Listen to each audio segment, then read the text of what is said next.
구약성경 잠언 17장 1절, 잠언서 17장 1절 같이 함께 봉독하도록 하겠습니다. 함께 봅니다. 시작. 마른 떡 한 조각만 있고도 화목하는 것이 제육이 집에 가득하고도 다투는 것보다 나으니라. 우리 한 번 더 할까요? 시작.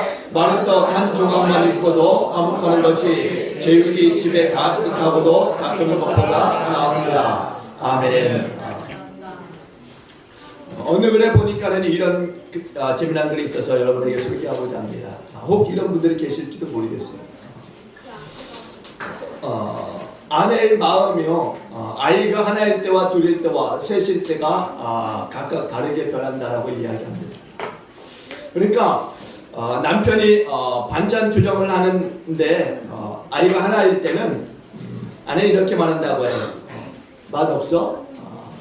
내일은 내가 맛있게 만들어줄게. 기다려봐. 그렇게 이야기한대.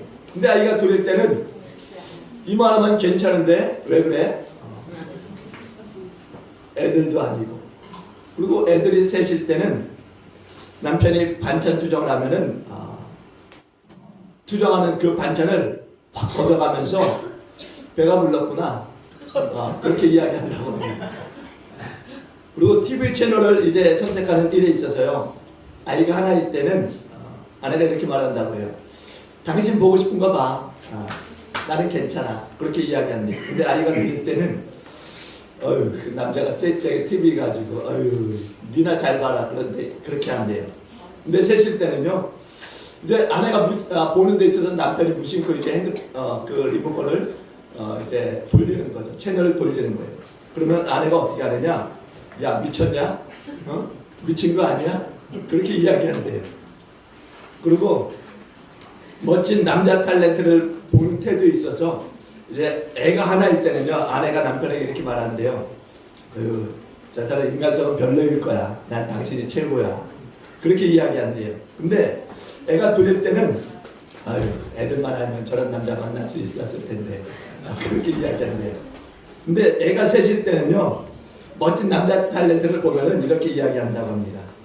웬수 저런 걸 만나가지고 남편 보고 그런데요. 웬수 내가 왜 저런 걸 만났을까.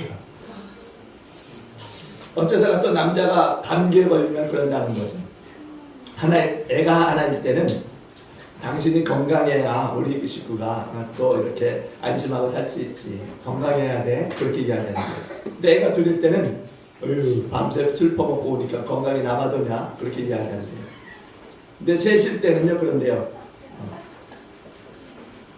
야, 죽으려면 혼자 굶게 죽어라. 그렇게 이야기한대요. 그러니까 감기 올리게 하지 말고 다른 데 가서 잘하는 이야기예요. 여러분, 사실 우리 모두의 이 가정들이요, 정말 하나님께 영광을 올려드릴 수 있는 그런 가정이 되어주시길 바랍니다. 가정을 통해서 구원을 이루어가고 또 가정을 통해서 이 땅의 평안과 안식을 얻어갈 수 있기를 바랍니다. 우리 모두의 가정이 정말 하나님 기뻐하신 지상천국이 되어질 수 있기를 바랍니다. 우리 모두의 이 가정은요, 정말 행복해야 해요. 행복해야 됩니다. 특히 그리스도인들의 이 가정이라고 하는 것은 그 어떤 가정보다도 더 행복해야 될 줄로 믿습니다. 그리고 그 행복의 수준도요, 높아져야 되는 거예요. 또 그 차원에서는 깊어져야 되는 거죠. 그래야만 우리의 가정들을 통해서 믿지 않는 이 가정들을 전도할 수 있는 겁니다. 행복, 우리가 그것을 어디에서 찾을 수 있을까? 그것은 가정에서 찾을 수 있어야만 되는 겁니다. 그런데 오늘날 우리의 가정들은 어떠한가? 한번 여러분들의 가정들을 돌아볼 수 있기를 바랍니다. 우리의 가정들이 어떠한가? 정말 우리의 가정은 행복한가? 여러분들의 가정을 통해서 행복을 얻고 있는가?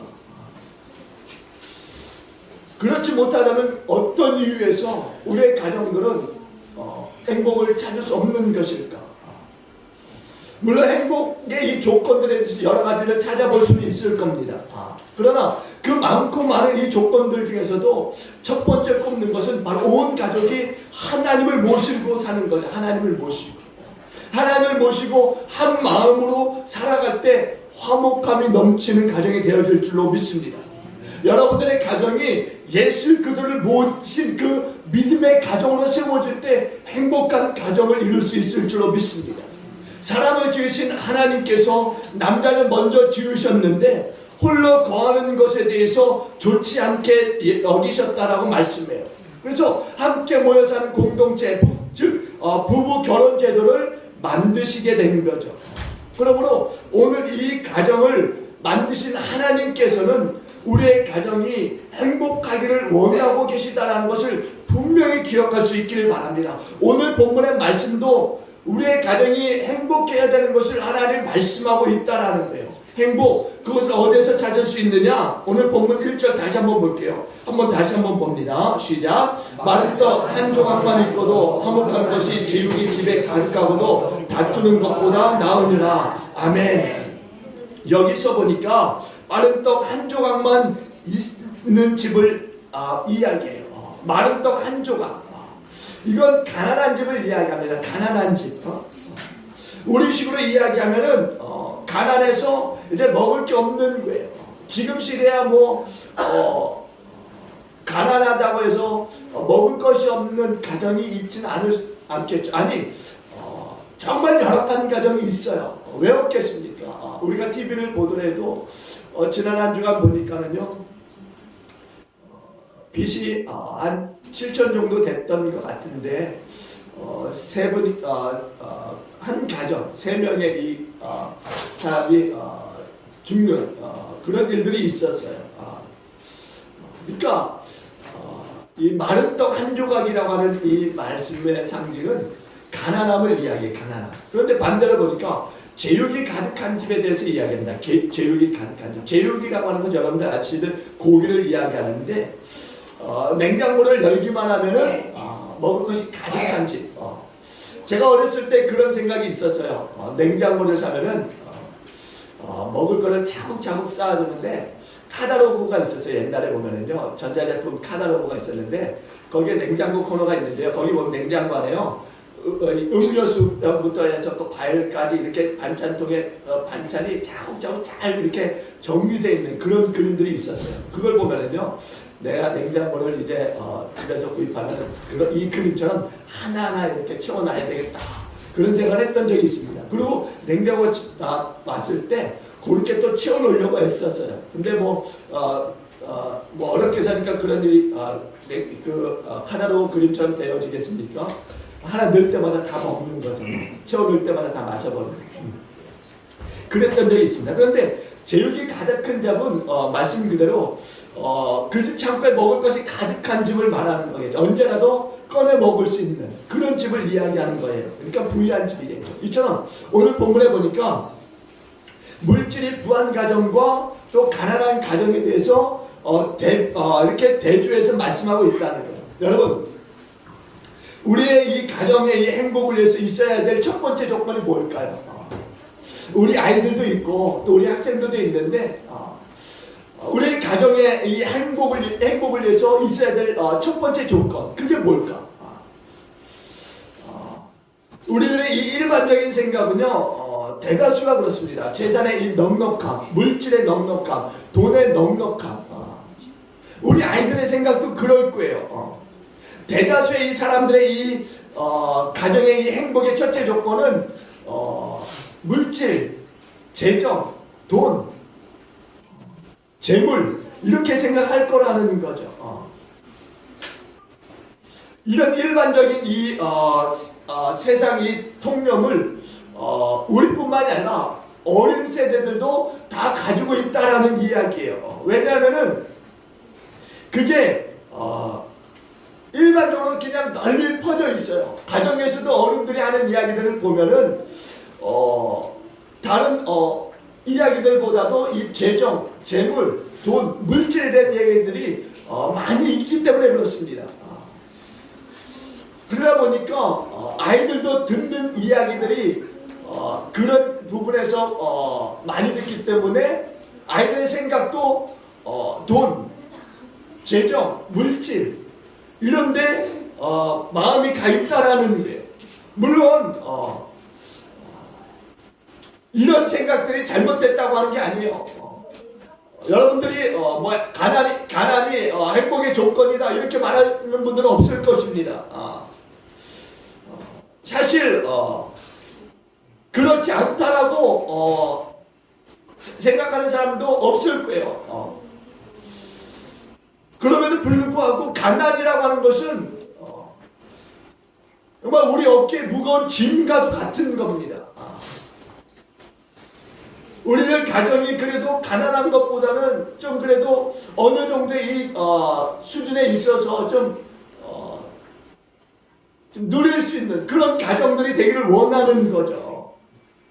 아주 부한 쪽은 아니더라도 그래도 좀 우리들이 지금 생각하는 데 있어서 먹고 살 만한 그런 가정. 그러니까 지금의 이 먹고 살 만한 가정은 옛날처럼 그냥 새끼 밥이나 먹는 그런 가정이 아니라 좀 주변에서 놀러도 좀 다니고 할 수 있는 그런 이야기를 이야기하는 거겠죠. 그런 것들이 잘못됐다는 얘기는 아니에요. 어떤 분들 뭐 나는 믿음이 좋아서 재물에는 아무런 욕심이 없어. 뭐 나는 뭐 이렇게 초월하고 살아. 이렇게 이야기하는 사람은 많지는 않을 거라는 거죠. 진짜 물질에 대해서 초월한 사람은요 많진 않아요. 정말 극소수, 아주 극소수. 제가 우리 아이들도 봤을 수도 있을 것 같아요. 저도 가끔 보는데 이 동네에 약간 나이 드신 분이 계신데요. 음식물 쓰레기를 좀 뒤지시더라고요. 음식물 쓰레기. 근데 저는 좀 그게 충격이었던 게요. 그 음식물 쓰레기 이렇게 뒤지시더니 그게 좀 고르시더라고요. 고르시면서 그 자리에서 그 음식물 쓰레기를 드시더라고요. 그래서 제가 그걸 보면서 너무 충격이었어요. 그래서 제가 그분께 말씀드렸어요. 할아버지 그러지 마시고 제가 돈을 드릴게요. 그랬더니 국구 사양하시더라고요. 국구 사양하세요. 그러면서 그것들을 이렇게 좀 추려가지고 당신 봉지에 이렇게 담아서 가시더라고요.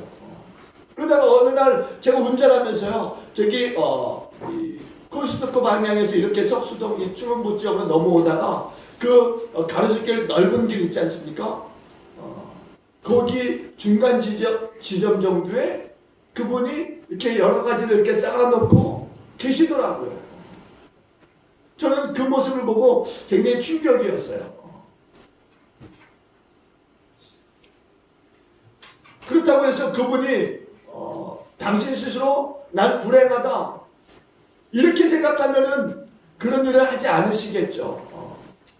요즘 제가 이 교회들 가운데는 저희 교회하고 지하에 있으니까 길거리 다니시다가 들어와서 돈 좀 주십시오. 점심 밥 먹을 돈이 없습니다. 이렇게 말하는 분들은 없어요. 없습니다.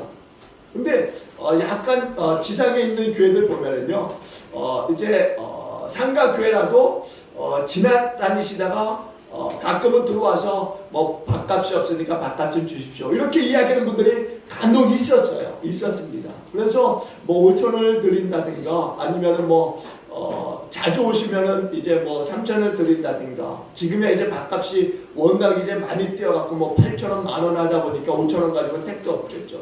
그러다 보니까 이제 더 많이 드려야 되는데 전에는 몇 년 전만 해도 그런 분들이 많이 있었어요.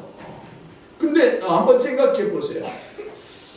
그런 분들까지도 정말 나는 물질을 다 초월한 사람이야 이렇게 하면서 사는 사람들일까요? 그렇진 않을 거라는 거죠. 이처럼 물질 가지고서는 물론 행복하다 행복하지 않다 이렇게 딱 잘라서 말할 수는 없겠지만은 그럼에도 불구하고 어느 정도의 물질이 우리의 이 행복을 좌우한다라고들 많이들 그렇게 생각하고 있다라는 거예요. 근데 실상 우리가 이런 부분에 대해서 정말 잘 알아야 되는 것은요. 우리 아이들도 그렇고요. 정말 잘 알아야 되는 것은 모순되게도 이 재물의 이 넉넉함과 이 모자름의 행복이 좌우되지는 않는다라는 거예요. 많이 있으면 행복할 것 같은데 그렇지 않다라는 것을 우리는 얼마든지 매스컴을 통해서도 볼 수 있고 또한 우리 주변에 살아가는 이 사람들을 통해서도 볼 수 있다라는 거죠. 물질이 많이 있는데 그래서 행복할 것 같은데 보면은 행복을 찾을 수 없는 거죠. 근데 오히려 가난한데 욕심 부리지 않고 살아가는 그런 모습을 보면서 또 행복을 찾을 수 있는 가정들이 있고 우리가 교회 이 성도들 보게 되면요 어려우면서도 선한 일에 물질을 들여서 쓰게 하는 그런 분들이 많이 있어요. 그런 아름다운 가정들이 많이 있습니다. 비록 우리 기쁨의 교회가 작지만 그럼에도 불구하고 우리가 그런 마음들을 가지고 물질을 하나님께 드리면서 일을 하고 있다는 것, 이건 정말 우리 기쁨의 교회는 하나님 앞에 칭찬받을 만한 그런 교회고 또한 성도인 줄로 믿습니다. 그래서 저는 정말 감사해요. 그러면 왜 이런 생각과 다른 현상들이 일어나는가? 물질이 많이 있으면 행복할 것 같은데 그렇지 못한 가정들, 그런데 적은데 행복한 가정들, 왜 이런 일들이 왜 일어나느냐는 거죠. 우리가 착각하고 있는 거예요. 착각하고 있는 거. 오늘 본문의 말씀을 보면은요, 그 진리를 우리가 깨달아 알 수 있는 거죠. 행복, 그것을 어디서 찾을 수 있느냐? 바로 믿음의 가정에서 찾을 수 있는 거. 믿음의 가정에서. 물질의 넉넉함에서 찾을 수 있는 게 아니라는 겁니다. 동시에 우리의 가정이 불행하는 것, 그것이 또한 물질이 없어서가 아니라고 하는 거예요. 돈이라고 하는 것이 행복한 가정의 기준이 될 수 있다 없다 이게 아니라는 거죠. 물론 어떤 분들에게 그것이 조건이 될 수 있어요. 하나의 조건. 그러나 절대 조건은 아니래요. 절대 조건이 아니에요. 또한 우선순위도 아니라는 거. 우선순위도 아니라는 거예요. 우리 가정의 이 행복이라고 하는 것은 돈을 주고 살 수 있는 것이 아니다라는 거. 아니다. 하나님의 형상대로 지음을 받은 지극히 존귀한 존재라는 것. 우리 한번 옆에 있는 분들에게 인사할까요? 나는 행복한 사람입니다. 나는 행복한 사람입니다. 여러분들은 불행한 분들이 아니에요. 우리 아이들도 있지만 우리 아이들 스스로도 그렇게 생각해야 돼요. 우리 아이들 스스로. 나는 가난해서 불행해. 우리 아이들 보면은요, 그런 아이들, 그런 비교의식들이 많아요. 보니까. 어떤 아이들은 용돈이 많아요. 근데 어떤 아이들은 용돈이 적어요. 그런 것들로 인해서 마음에 상처를 입고 있는 아이들도 없잖아 있어요. 근데 오늘 우리는 정말 하나님으로 인해서 정말 존귀한 존재라고 하는 거, 그거를 우리 아이들에게 알려줘야 되고, 또는 우리 아이들도 내가 정말 하나님 앞에 존귀한 자이구나 라는 깨닫고 알고 느끼며 살아가야 될 아이들인 것을 꼭 기억하면 좋겠습니다. 그래서 오늘 우리가 세상에서 얼마나 많이 이런 부분에 대해서 속고 있는가. 그래서 뭐 소유의 행복이 있는 줄 아는, 근데 소유의 행복이 있는 게 아니에요. 왜 우리가 불행하냐? 그건 다른 게 아닙니다. 죄 때문에 죄 때문에 우리가 불행한 거죠. 어떤 청년이 예수님께 찾아왔어요. 그래서 부탁을 합니다. 뭐라고 하느냐? 예수님, 부모님이 돌아가시고 나서 이제 유산이 남아있는데 그 유산을 다 형이 차지했습니다. 예수님께서 우리 형에게 좀 말씀해 주셔서 그것을 좀 반으로 쫙 쪼개서 좀 같이 가질 수 있게 좀 해주세요. 그러자 예수님이 뭐라고 하는지 아십니까? 그 청년에게 내가 너희의 재산을 나누는 재판장이 아니다 이렇게 이야기합니다. 그러면서 하는 말이 삶과 물질에 대해서 탐심을 가지지 말라 이렇게 이야기하십니다. 그러면서 마지막으로 하는 말이 사람의 생명이 소유의 넉넉함에 있지 않다 이렇게 이야기해요. 사람의 생명이 소유의 넉넉함에 있지 않다. 여러분, 소유는 필요합니다. 소유는 필요해요. 그러나 그것이 집에 가득해도 행복은 가득하지 않을 수 있다라는 사실이에요. 물질을 우리가 관리하는 데 있어서요, 지혜가 필요합니다. 지혜가 필요해요. 그 지혜가 어디서부터 나오느냐? 바로 위로부터 오는 거예요. 위로부터. 하나님으로부터 온 거야. 하나님으로부터. 결코 우리의 삶을 이 물질이 행복하게 할 수 없다. 분명히 말씀드렸어요. 그러면서 소유가 나쁜 것이 아니다라고 분명히 말씀드렸습니다. 그러나 또한 이 물질 때문에 가정이 위기를 당하는 경우는 종종 있어요. 우리가 60, 70년대 보면은요, 우리 아이들이 알까 모르겠어요. 잘 살아보세라고 하는, 잘 살아보세, 잘 살아보세, 이런 노래가 있었잖아요. 60, 70년대.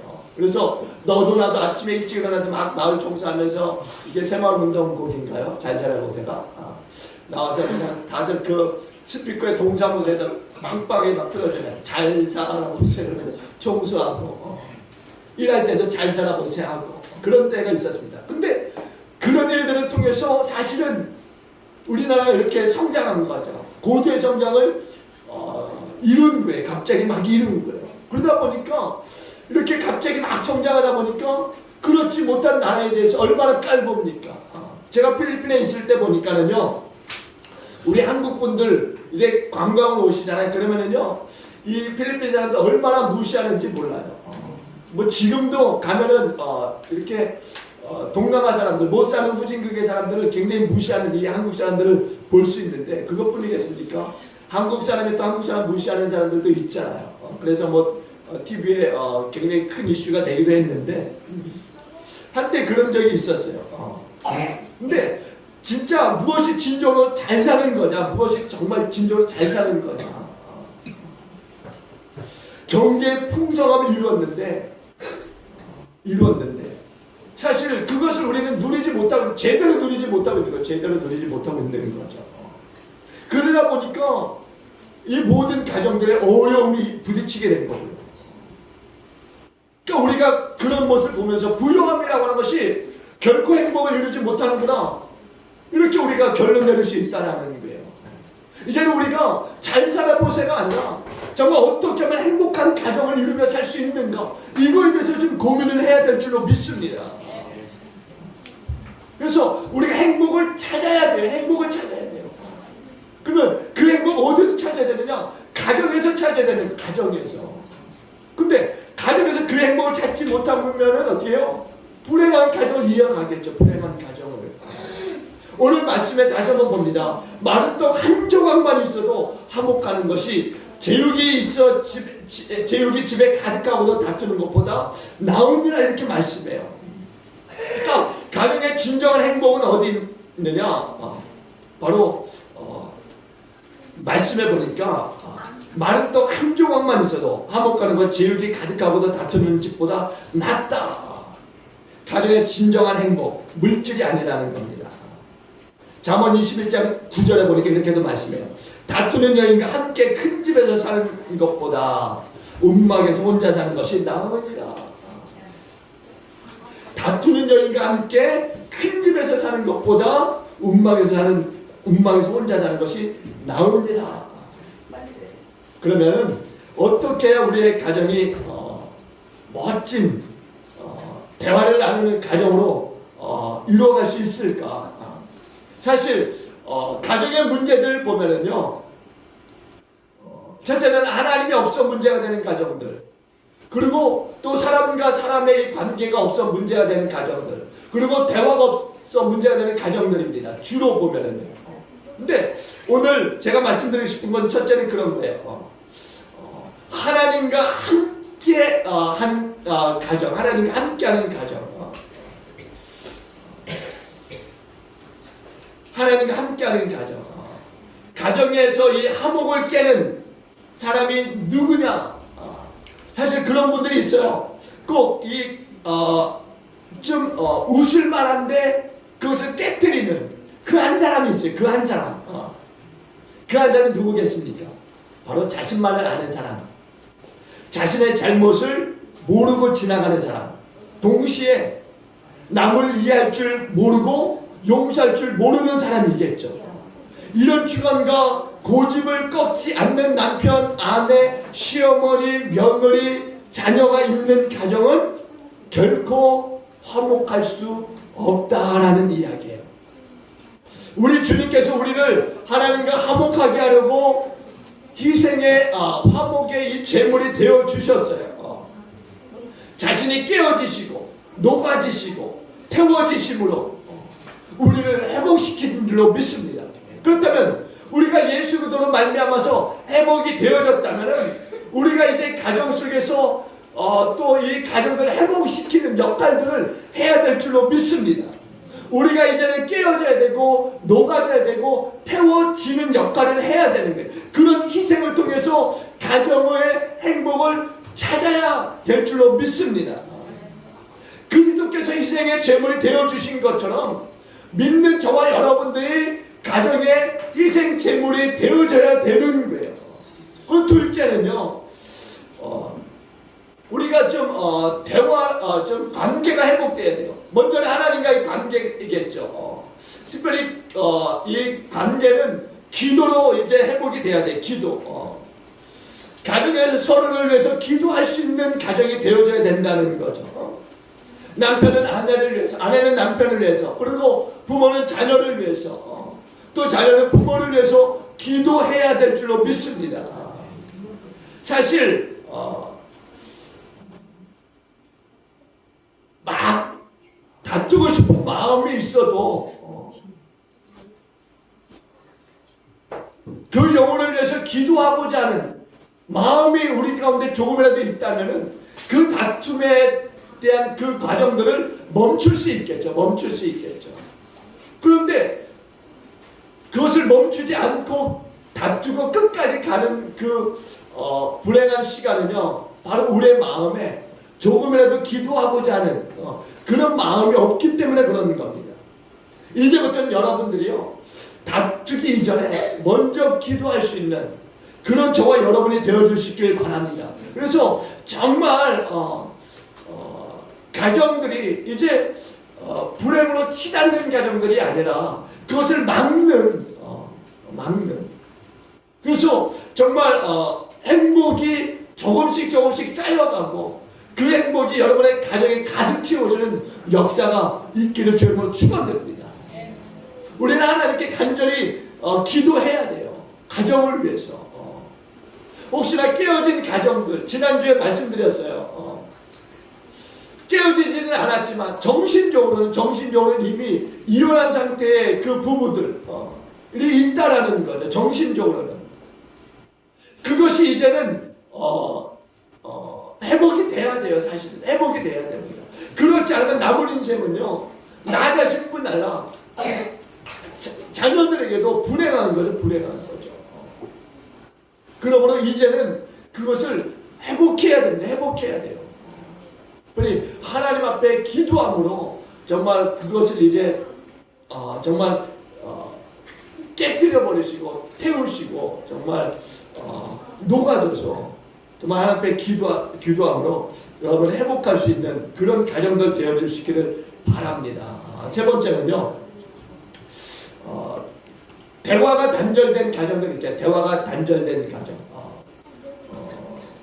언젠가 개그 프로그램 보니까 대화가 단절된 그런 가정에 대해서 또 좀 웃긴 개그 코너를 본 적이 있는데요. 가정에 문제가 생겼으면은 뭔가 대화로서 좀 풀어가야 되는 일들을 해야 되는데 완전히 대화가 닫혀버리는. 물론 싸움 당시에는 대화를 잠깐만 멈추는 것은 괜찮아요. 아니 멈춰야 되겠죠. 그때 막 대화를 계속 그 흥분한 상태에서 대화를 이어가면은 분명히 그것은 더 큰 싸움으로 번지게 되겠죠. 그러나 잠시 멈추고 생각을 돌이키고 좀 한숨 고르고 나서 그 대화를 이어가야 될 줄로 믿습니다. 근데 오늘날 이 가정들을 보면은요, 대화가 이루어지지 않아요. 마치 정치권을 보는 것 같아요. 정치권. 며칠 전에 그런 인터뷰를 대통령이 한 것을 보았어요. 대화와 협치에 그 정치를 하겠다. 그러면서 하시는 말씀이 적폐는 반드시 청산돼야 된다. 그러니까 그걸 듣는 사람들은 기분 나쁜 거죠. 이걸 대화하자고 하는 건지 아니면 말자고 하는지. 또 그런 거죠. 뭐 음식을 먹는 데 있어서 소금을 골고루 뿌려야지 맛있게 먹을 수 있는데 소금을 한 주먹 잡아서 한 곳에 그냥 왕창 뿌려놓고 먹어라. 이러면 누가 먹겠어요? 먹을 수 없는 거겠죠. 그러니까 우리가 가정의 이 대화를 이루기 위해서는요, 뭔가 분위기적인 그것을 좀 먼저 만들어가는 그런 상황을 연출해야 된다는 거예요.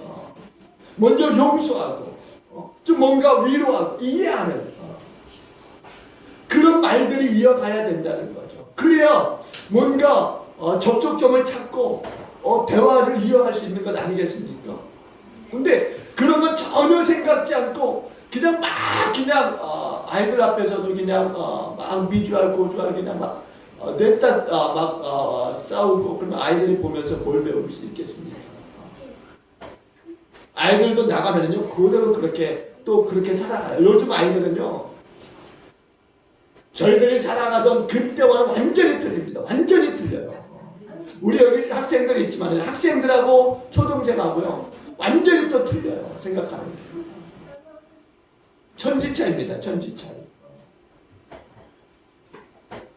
그러니까 우리가 먼저 용서하고 좀 뭔가 위로하고 이해하는 그런 말들로 나가야 된다는 거예요. 성경에 보면 그렇게 말합니다. 한마디 말을 한다고 하는 것이요 뼈를 썩게 하는 말이 있다. 뼈를 썩게 하는 말. 아주 가슴에 콱 찔러버리는 상처 주는 말. 그래서는 안 된다는 거예요. 그러나 반대로 선한 한마디의 이 말을 통해서 상한 그 마음을 치유하는 그런 일들을 우리가 또 볼 수 있는 거죠. 여러분 스트레스라고 하는 것, 스트레스라고 하는 것, 그게 이 가정주부애들도 가정주부에게도 많이 있잖아요. 근데 보면은요 그런 분들이 있어요. 그런 가정이 있는 거죠. 괜히 얼굴만 봐도요 긴장이 돼버려요. 가정인데 같이 사는 부부고 또 같이 사는 부모와 자식 간의 관계인데 괜히 그 가정에서 그분의 얼굴만 봐도 그 사람의 얼굴만 봐도 긴장이 돼버리는 거죠. 혹시 여러분의 가정이 그런 가정은 아닙니까? 그런 가정이 되어서는 안 됩니다. 찬송가 559장에 보면은요 그런 찬송이 있어요. 여러분들 제가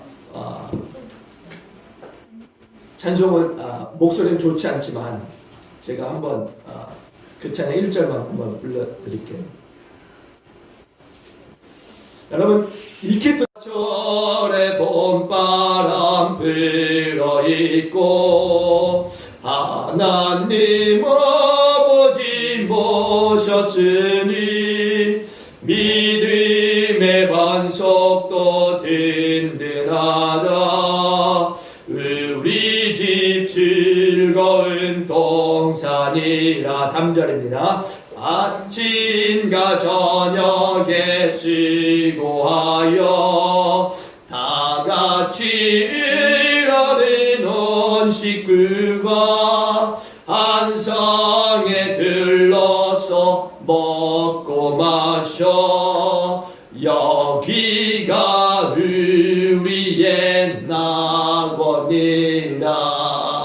아멘. 아멘이십니까? 네. 한 상에 둘러서 먹고 마셔. 여기가 우리의 낙원이라.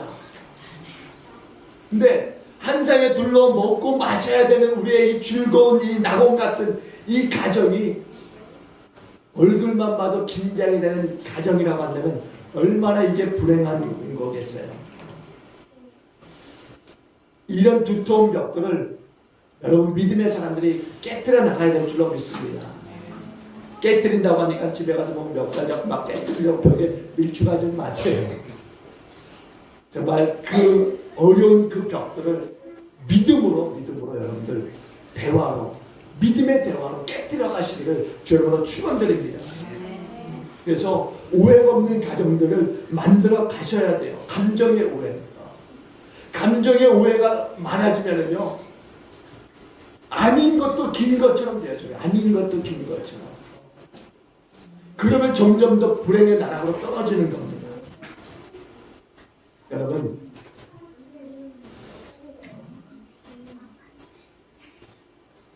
오늘 우리가 이 전 세대가 함께하는 이 예배, 특별히 가정에 대해서 우리가 함께 말씀을 나누고 있는데요. 우리의 가정들이 이제는 행복을 찾는 그런 가정들로 좀 만들어 가실 수 있기를 바랍니다. 다른 데서 행복을 찾으려고 하는 게 아니라 우리의 가정에 들어오면 행복이 느껴지고, 우리의 가정에 들어가면 행복이 내 안에 스며들어서 내 안의 마음이 좀 편해지는, 우리 모두의 이 자녀들이 좀 편해지는 그런 가정, 그런 가정들을 좀 믿는 저와 여러분들이 만들어 가실 수 있기를 여러분 간절히 축원을 드리겠습니다. 기도합니다.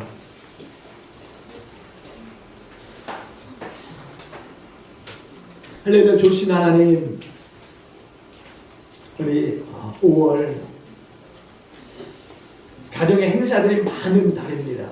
그럼에도 불구하고 이 많은 행사들이 하나님 거칠애로 이루어지고 있다면은 우리를 다시 한번 돌아볼 수 있는 기회들이 되게 하여 주옵소서. 주님, 우리 믿음의 가정들도 깨어진 가정들이 얼마나 많이 있는지 모릅니다. 주님, 돌이켜서 정말 깨어진 이 불행을 행복으로 바꿀 수 있는 믿음의 사람들 되어지도록 축복하여 주옵소서. 정말 주님이 계신 이 가정임에도 불구하고 불행하다면 정말 이건 불행한 인생입니다. 주님, 주님이 계신 이 행복한 가정, 정말 어떤 가정에 그 이론이 들어오다 할지라도 행복을 느끼고 그 행복에 젖어드는 그런 가정을 이끌어갈 수 있도록 우리가 하나님께 기도하게 하시고 또 대화할 수 있도록 축복하여 주시옵소서.